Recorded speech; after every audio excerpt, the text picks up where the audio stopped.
The crowded diner went silent when the blow landed. A powerful, corrupt bully struck a frail 78-year-old widow so hard she collapsed onto the cold floor. Plates froze midair, forks hovered inches from mouths, yet no one spoke. Fear ruled the room. The man laughed loudly, convinced he was untouchable, the self-declared ruler of this small town. What he didn't know, what would soon change everything, was that her son was a Navy SEAL, and he was moments away from walking through that very door with his canine partner. Aspen Ridge, Colorado, rested beneath early October skies, where autumn painted the mountains in fiery gold and crimson. Frost still clung to pine needles as the sun rose, melting into sparkling drops. The air smelled of earth and pine, clean, calm, and healing. This peace was exactly what Alara Wilson had been searching for. Alara, a widow in her late 70s, carried herself with gentle dignity. Her white hair was neatly pinned, her eyes soft but observant. Many mistook her calm for weakness, never seeing the strength built through decades of love loss and raising her son alone. Owen had recently purchased a secluded lake house nearby, insisting she deserved rest far from city noise. The mountaintop diner welcomed her with warmth. A bell chimed as she entered, greeted by the comforting scent of coffee, bacon, and syrup. Chloe Vance, a sharp young waitress with watchful eyes, smiled politely. Aspen Ridge had its beauty, but Chloe knew it also hid dangerous currents beneath the surface. Alara sat near the window, quietly observing a young man outside setting up a camera. He was Liam Webb, a travel vlogger filming a segment on small-town charm. Inside, the calm shattered when a booming voice echoed across the room. Well, sneered Cade Jennings, a heavy-set local contractor known for intimidation. His red face twisted into a grin as he stood, boots thudding toward Alara. Everyone knew Cade. Everyone knew better than to interfere. Alara met him with politeness, refusing to rise to his taunts. But Cade wanted more. His words sharpened, his intent clear. This was no random harassment. It was about the lake house, about forcing her to sell. Behind the counter, Chloe quietly raised her phone and began recording. Something told her this moment mattered. Alara stood her ground with calm resolve, refusing to be bullied. That quiet defiance enraged Cade. He blocked her path, knocked her coffee to the floor, and in a flash of rage, struck her across the face. She fell hard. Gasps filled the diner.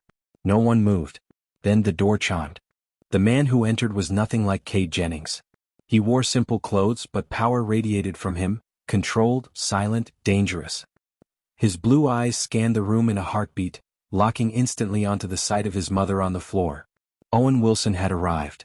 At his side sat Shadow, a massive German shepherd, perfectly still yet intensely alert. The dog did not bark. He didn't need to. His presence alone was a warning. Owen issued a single low command. Shadow moved forward, placing himself between Alara and Cade, eyes fixed, muscles coiled. Cade's confidence drained instantly. He stepped back without realizing it. Owen knelt beside his mother, his voice soft, his hands steady. Once he confirmed she was standing, his attention turned cold and focused. He didn't raise his voice. He didn't threaten. He simply stated a truth: Cade had made a terrible mistake. Sheriff Brody Kent finally approached, his relaxed posture masking corruption. He attempted to dismiss the assault as a misunderstanding, suggesting Owen take his mother home. Owen saw through it instantly. He demanded a formal report, witnesses, accountability. The sheriff bristled. He was used to control. But Owen wasn't intimidated. With Shadow at heel, Owen escorted his mother outside. Inside the diner, Chloe kept recording. Across the street, Liam's camera had captured everything. Back at the lake house, Owen shifted into operational mode. He scanned tree lines, placed motion sensors, activated counter-surveillance tools. His peaceful vacation had ended. This was now a defensive position. The video went viral within hours. Millions watched as outrage exploded online. Cade Jennings' name surfaced. Then Sterling Croft. Then Mayor Garrison Thorne. The town's corruption unraveled at digital speed. In Denver, Croft panicked. In Aspen Ridge, the mayor demanded damage control. Witnesses were silenced. Chloe was fired, Liam's cabin broken into and his equipment destroyed. But the truth was already free. That same night, Evelyn Thorne, the mayor's wife, watched the footage. Something inside her shattered. Years of silent compromise became unbearable. While her husband showered, she opened the safe. Ledgers. Recordings. Bank accounts. She copied everything. Evelyn Thorne's call came quietly. She asked Alara to meet at an old chapel, alone. Owen protested, but Ilara understood something important. Courage doesn't always look loud. At St. Jude's Chapel, Evelyn confessed everything. With trembling hands she passed over a USB drive filled with evidence, proof of bribery, intimidation and corruption reaching the highest levels of town leadership. Ilara accepted it without hesitation. Back at the lake house, Owen reviewed the files. The scope was massive RICO-level crimes. He made the call. Federal authorities were activated immediately. Before dawn, unmarked vehicles arrived. The arrests were swift. Mayor Thorne was found dead by his own hand. Sheriff Kent was led away in cuffs. Sterling Croft was arrested on the runway as he attempted to flee the country. Aspen Ridge stood still as its false rulers fell. Federal agents remained, auditing every deal, every stolen inch of land. A new interim leader was appointed, Anya Sharma, known for integrity and reform. Chloe was reinstated and promoted. The diner became a symbol of renewal. Kay Jennings, stripped of power and arrogance, confessed publicly.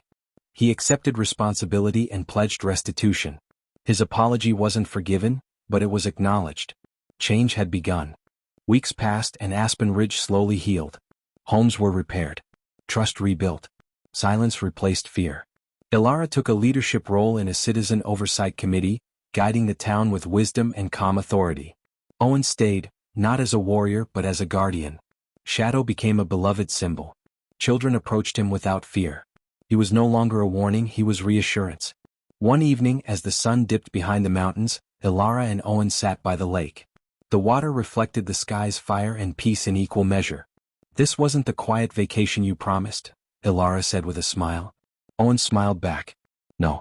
But it was worth it." The lake house was no longer just property. It was proof that courage, quiet, steady courage, can defeat corruption. And that even in the darkest moment, light still finds a way in.